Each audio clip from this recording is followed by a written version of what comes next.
À la fin du 19e siècle, de nombreux peintres vont avoir une période impressionniste dans leur carrière. Les précurseurs de ce courant, les plus connus d'entre eux, sont Sisley, Pissarro et Monet.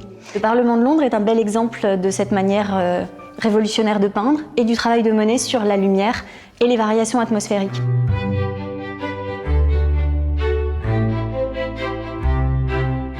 Il se rend à Londres en 1900, puis en 1901.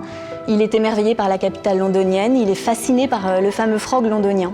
Il va observer différents monuments emblématiques de Londres, dont le Parlement, qu'il sera autorisé à regarder depuis la fenêtre d'une chambre de l'hôpital Saint-Thomas, qui est située juste en face du Parlement. L'objectif de Monet dans ce tableau, c'est pas de rendre un paysage, mais un instant, une lumière. Il va se servir d'une palette restreinte, d'effets de vert à des bleus violacés. L'intention de Monet à ce moment-là, c'est de peindre, de restituer quelques effets de brouillard sur la Tamise. On perçoit ce Parlement au travers de ce voile, de cette brume. J'ai choisi ce tableau parce qu'il est pour moi d'une beauté profonde, il a un côté énigmatique et c'est ça qui est fascinant. Monet a toujours peint la série. On connaît les Meules de Foin, la cathédrale de Rouen, et là ce sont 11 parlements de Londres qu'il va peindre à son retour en France à Giverny.